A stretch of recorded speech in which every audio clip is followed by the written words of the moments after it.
Terry and Ron back up to minister after I speak, because God is not finished with us yet. And I think it's appropriate in regards to what I'm going to share tonight. I'm going to be dealing with the subject of the kingdom culture of worship. Rediscovering the kingdom culture of worship. If you got your notebooks, it would be good to take some notes. Those of you who have registration packets, you will have a lot of note paper in your package at the back. So you might want to write some notes on that. It's great to see all of you in this session, and those of you joining us around the world live. God bless you. All over the world, in London, in Africa, they've tuned in today. Thank you so much for watching and tuning in all over the United States, Canada. ASAF 2007 is very unique because we are challenging ourselves to reconnect to the concept of kingdom as it relates to it being a nation of worship.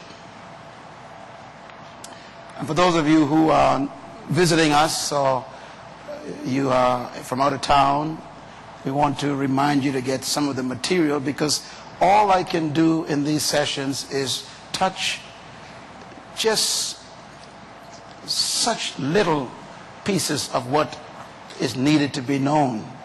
And so we recommend you get some of the books that are available and the CDs and DVDs that are available for you, so that you can study in this area of the message that Jesus taught and the concept of the Bible and how to study the kingdom concept. Tonight is going to be a very challenging night because we are going to focus on why kingdoms worship. I'm laying a foundation from last night, and those of you who were here last night, I trust that you would take advantage of the sessions that went on earlier. It's very easy to teach what I'm going to teach tonight because of the presence and what was taught already in the songs. And I want to focus tonight on understanding why kingdoms worship. Why kingdoms worship. Let me begin with a few statements about what's happening in the world regarding worship today. The state of worship in the world. Worship is the oldest human practice. Worship dates back to Cain and Abel and Adam and Eve. You would remember when they were expelled from the garden. One of the reasons why, or maybe the main reason why, Cain became jealous of Abel, you'd remember, was because of a worship experience. That's how old worship is. Worship is also found in every area of human existence. As a matter of fact, worship is universal. Worship is found in every culture, every race, every planetary continent. It's in every island.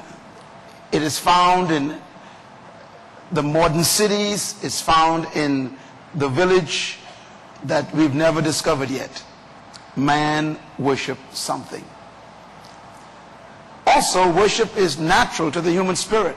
Humans must worship something. This is why when they can't find something to worship, they'll invent it. They'll cut a tree down and carve some image out of it. They got to worship something. To worship their CD players. Some have even worshipped their cars. They spend time adoring, cleaning, fixing, and shining. And it's amazing. We got to worship something. And worship is natural. Also, worship is found in all cultures. So there must be something about worship that is inherent in human nature. worship is the most misunderstood human activity, because so many different people got so many different perspectives of it, and they try to sometimes impose their perspective on others. But everybody somehow, somewhere worships. Also, worship is the focus of a deity. All worship deifies something, even if it's a human being. As you know, humanism is a result of man worshiping himself. You remember that Pharaoh in the Bible was said to be a god and was an offspring of the gods. And this mythological concept of gods has spawned the worship of humanism, or humanistic approaches to worship. We deify things. And finally, worship can be reduced to being a meaningless custom and tradition without value to the worshiper if it has no grounding in truth. This is true about all forms of worship, whether it is in religion or in some ideological commitment like communism, socialism. Everybody worships, and worship can become empty, meaningless.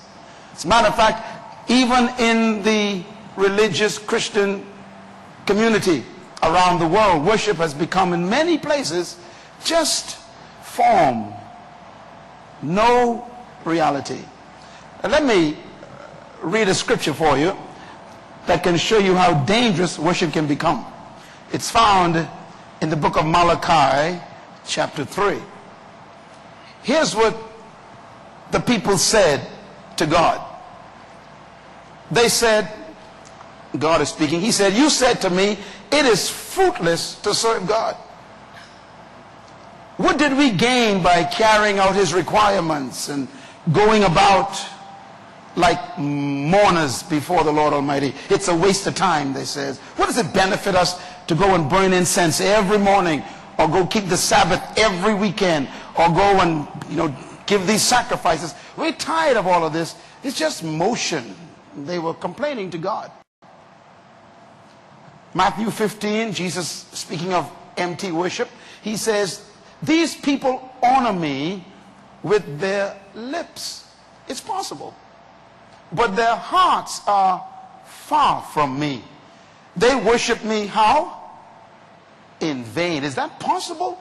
To spend an hour, 2 hours, 3 hours in a service, and God says that was completely useless. And we put in all of these energies, all of these different programs, he put in all these different unique things, and he said it was all in vain. This is depressing. He goes on to say, they worship me in vain because their teachings are but rules, formulas, taught by men. He is saying to us, you have lost connection with the real thing. You have your own thing. The danger of worship. Why is it so dangerous to worship? Here's why. Because you can actually worship. You can become so preoccupied with worship that you stop worshiping God. In the book of John chapter 4 verse 20, the people said, our fathers worship on this mountain. But you Jews claim that the place where we must worship is in Jerusalem. In other words, the Samaritans worship in a mountain they claim where Abraham had an experience with God.